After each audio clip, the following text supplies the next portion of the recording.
CNN en español.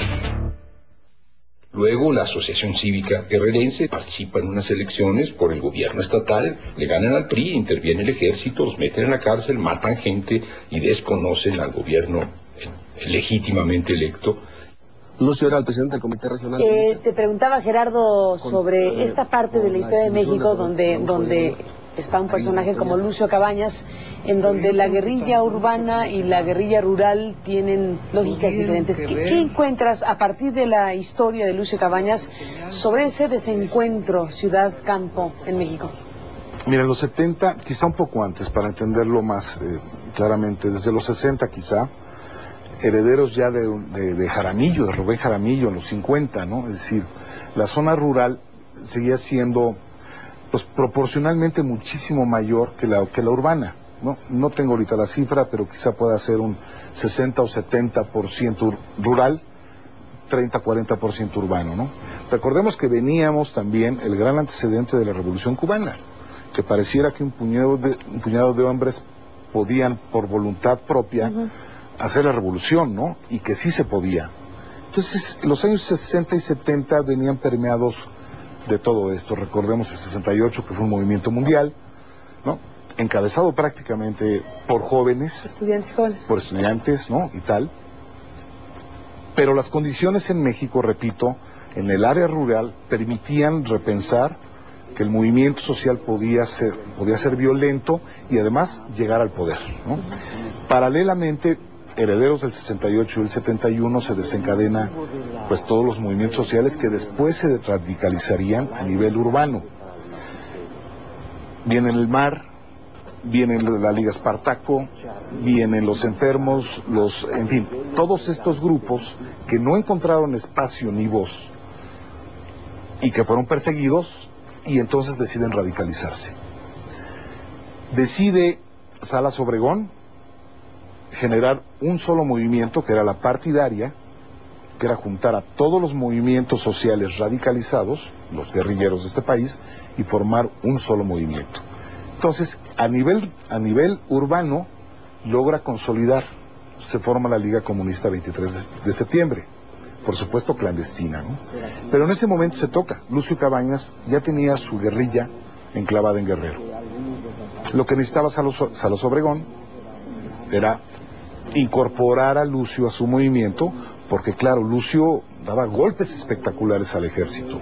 O sea, sí había mucha luz, mucho foco, exactamente, de lo que estaba haciendo Lucio. Parecía como que estaba ganando esa lucha Lucio Cabañas, ¿no? Decide la 23 de septiembre tocar a Lucio Cabañas y en una estrategia, yo no sé si militar o política, como que Lucio cediera sus huestes a la 23 de septiembre. Se analiza en el documental y dice, pero imposible. Había dos visiones del mundo totalmente diferentes, totalmente, incluso opuestas, ¿no? Opuestas, de la incluso. lucha, claro. Se dice que Lucio, que su movimiento era pobrista, ¿no? Y que luchaba por las causas de los pobres, no necesariamente ideologizado, ¿no? La Liga Comunista 23 de septiembre, por supuesto, su carga era marxista, leninista y con una carga ideológica pues muy fuerte, ¿no? Entonces no había manera de, digamos, los de la Liga Comunista decían que los campesinos son pequeños burgueses porque están preocupados por la tenencia de la tierra, ¿no? Es decir, bueno, ahí se ve como no hay manera de poder.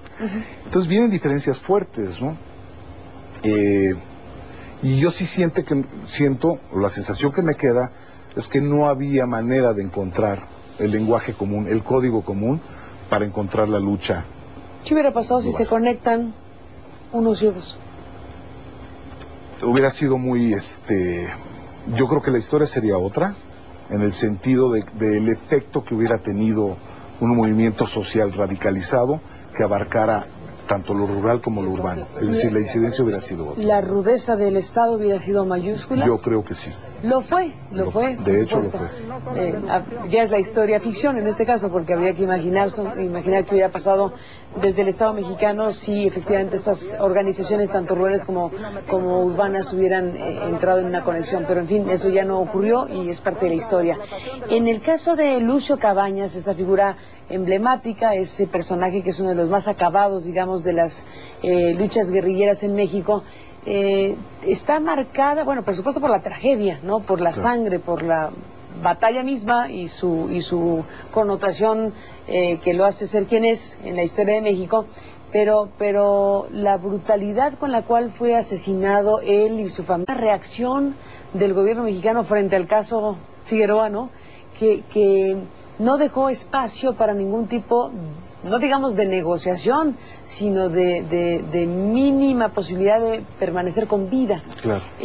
La reacción del gobierno mexicano, del Estado mexicano, en el caso de Lucio es absolutamente implacable, ¿no? Sí, no, y además, por supuesto que es una sobrereacción, pero...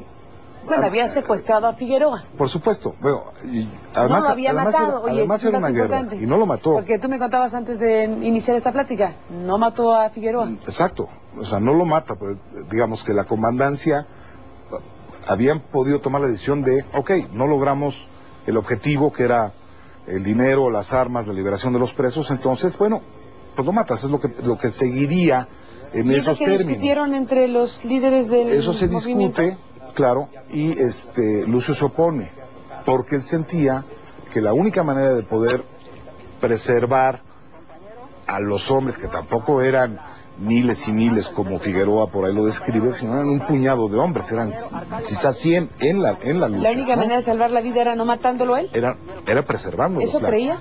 Eso creía, ¿no? ¿Se equivocó? Se equivocó. Déjame hacer una pausa y nos sigues contando. Claro que sí. Lucio Cabañas.